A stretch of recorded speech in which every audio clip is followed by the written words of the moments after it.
کہ آپ نے جب یہاں سے رد الفساد اور وہ ساری چیزوں کا کریڈٹ بھی آپ نے لیا، وہ آپریشنز کے بعد یہ سارے قبائلی علاقوں سے یہ خوارج دفع ہو گئے تھے یہاں سے، تو آپ نے اور آپ کے چہیتے جنرل فیض نے کس بنیاد پہ ان کو واپس لا کر ادھر بسایا؟ اور آج آپ کے اس فیصلے کے نتیجے میں ڈیلی پاکستان کے اندر ہم درجنوں جوانوں کی اور آفیسرز کی شہادت دیکھ رہے ہیں۔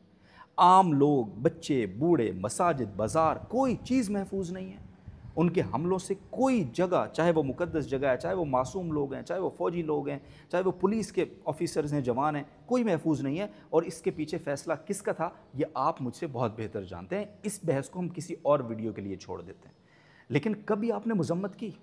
اگر آپ کو یہ یقین نہیں ہے کہ یہ دہشت گردی افغانستان سے ہو رہی ہے تو کم از کم آپ اگر کہہ کر ہی افغانستان سے مطالبہ کر دیں کہ اگر یہ دہشت گرد پاکستان میں جو دہشت گردی کر رہے ہیں، اگر یہ افغانستان کی سرزمین استعمال کر رہے ہیں، تو میں افغانستان کی حکومت سے کہتا ہوں کہ ان کو اپنی سرزمین استعمال نہ کرنے دی جائے۔ اسی طرح کی کوئی مبہم بیان ہی دے دیں، لیکن نہیں، نہ کوئی واضح بیان، نہ کوئی مبہم بیان آپ نے دیا، لیکن آئے روز افغانیوں کی محبت، افغانیوں کے ساتھ۔ آپ مجھے بتائیں، آج آپ آپریشن کے خلاف ہیں، خیبر پختونخوا میں آپریشن نہیں ہونا چاہیے، میں وزیر اعلیٰ کو کہہ رہا ہوں نہیں ہونا چاہیے۔ آپ جب وزیر اعظم تھے، رد الفساد کس کے دور میں عروج پہ تھا؟ اس کا کریڈٹ ہر سیاسی جلسے میں کس نے لیا؟ خان صاحب آپ نے لیا۔ آپ نے کہا کہ جنرل باجوہ یہ، جنرل باجوہ نے کمال کر دیا ہے، فوج کی قربانیاں دنیا مان گئی ہے، آج امن ہے تو اس فوج کی قربانیوں کی وجہ سے۔ کون سی قربانیوں کا ذکر کر رہے تھے آپ؟ اس کے بعد آپ کے دور حکومت میں یہ جو افغان اور پاکستان کے بارڈر کے اوپر جو باڑ لگی ہے، سب سے زیادہ اس باڑ سے افغانیوں کو تکلیف تھی، چاہے وہ اشرف غنی کی حکومت تھی، پھر اس کے بعد 2020-21 میں طالبان کی حکومت تھی۔ دونوں حکومتوں نے اس پہ احتجاج کیا۔ کیا جواب تھا آپ کا اپنے سیاسی جلسوں میں؟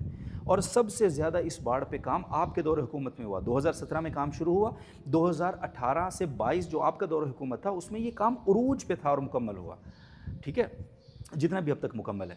تو آپ کیا کہتے تھے؟ یہ باڑ ہمارے تحفظ کی ضامن ہے، ہم اس کو ہر صورت مکمل کریں گے، چاہے کسی کو اچھا لگے یا برا لگے۔ اس وقت کہاں تھی آپ کی محبت؟ کیوں کہہ رہے تھے آپ یہ بات؟ آپ کیوں لگا رہے تھے باڑ اگر آپ کو اتنا ہی پیار آ رہا تھا ان پہ؟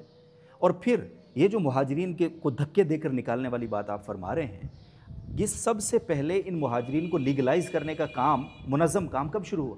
آپ کے دور حکومت۔ آپ نے اس وقت یہ اناؤنس کیا کہ ہم جی یہاں جو انلیگل افغانی ہیں، غیر قانونی ہیں، ان کے شناختی کارڈ نہیں ہیں تو ان کو پکڑا جائے، ان کے شناختی کارڈ جو ہیں نہیں ہیں، اگر کسی نے جیلی بنوائے ہوئے ہیں تو ان کو بلاک کیا جائے۔ اور پھر جب طالبان کا نیا دور شروع ہوا تو جب نئے مہاجرین پاکستان کی طرف آنے لگے، آپ نے بارڈر بند کیا اور کہا کہ پاکستان مزید نئے مہاجرین کا متحمل نہیں ہو سکتا، کیونکہ آپ کو پتہ تھا ایز اے پرائم منسٹر جب آپ پاور میں ہوتے ہیں نا تو آپ کو پتہ ہوتا ہے ایکچوئل نیڈ کیا ہے، ملک کی سچویشن کیا ہے۔ آج آپ پاور میں نہیں ہیں، آج آپ اپوزیشن میں ہیں، تو اس کا کیا مطلب ہے کہ آپ ہر معاملے میں افغانستان کو فیور کریں گے اور پاکستانی کو لتاڑ دیں گے؟ اپنے اقدامات سارے آپ کو بھول گئے ہیں۔ سو پلیز میری خان صاحب آپ سے ریکویسٹ ہے، اللہ کا واسطہ ہے آپ کو، کہ آپ کہتے ہیں میں پاکستان کی سب سے بڑی پولیٹیکل پارٹی کا لیڈر ہوں، آپ ہوں گے، میں مانتا ہوں، میں ووٹر ہوں آپ کا، میں کوئی روایتی مخالف نہیں ہوں آپ کا، لیکن بطور ووٹر وہ شعور کی جو بات آپ کرتے تھے، آج میں سوال کروں گا کیونکہ وہ شعور مجھے اس بات پہ مجبور کرتا ہے میں آپ سے پوچھوں۔ اور میں کارکنان سے بھی کہتا ہوں یہاں پہ، جو آپ خان صاحب کے مخلص کارکن ہیں، پلیز یہ جو باہر لوگ بھگوڑے بیٹھے ہوئے ہیں نا، صابر شاکر، معید پیرزادہ اور فلاں اور وہ بے غیرت عادل راجہ، سوری مائی ورڈز، بٹ وہ خوارج کو شہید لکھتے ہیں اور پاک فوج کو ہلاک لکھتے ہیں۔ ایسے جو بدبخت ہیں، کیا آپ ان سے نیریٹو لوگے؟ وہ ایک شعر ہے نا کہ تو جو ہر روز نئے عشق پہ مر جاتا ہے، تو بتائے گا مجھے عشق ہے کیا؟ جانے دے۔ تو ان سے کم از کم آپ پاکستانیت مت سیکھیں، اپنی عقل استعمال کریں۔ آپ پڑھے لکھے ہیں، آپ باشعور ہیں۔ میں واللہ العظیم آپ سے کہہ رہا ہوں کہ میں نے اگر خان صاحب کو 2018 میں ووٹ دیا یا 2024 میں نے صابر شاکر کو سن کے کم از کم نہیں دیا، میں نے عمران ریاض کو سن کے نہیں دیا، میں معید پیرزادہ کو سن کے نہیں دیا۔ مجھے اس وقت بھی صابر شاکر اتنا ہی ناپسند تھا جتنا میں اس کو آج ناپسند کرتا ہوں۔ تو پلیز اپنی ڈائریکشن کو ٹھیک کریں۔ پاکستان ہمارے لیے سب سے پہلے ہے، یہی ہمارے لیڈر نے ہمیں بتایا نا، یہی بتایا تھا نا۔ تو آج اس لیڈر سے ہم سوال کریں نا، پوچھیں نا کہ کدھر ہے پاکستان سب سے پہلے۔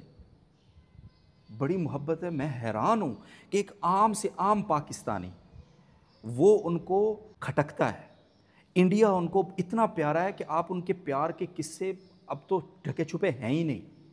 امریکہ سے وہ تعلقات بہترین ان کے ہیں، لیکن پاکستان میں دن رات خون ریزی کروا رہے ہیں، اپنی سرزمین استعمال کروا رہے ہیں، وہاں پہ ان کو ٹریننگز دے رہے ہیں اور پھر بارڈر پار کرا کے یہاں پہ خون ریزی کے لیے ان کو بھیجتے ہیں۔ میرے لیے وہ لوگ کسی صورت قبول نہیں ہیں۔ میں ان لوگوں کو دہشت گرد سمجھتا تھا اور ان کی حمایت کرنے والوں کو بھی کم از کم میں پاکستان کا محب نہیں سمجھتا۔ خان صاحب بہت شکریہ۔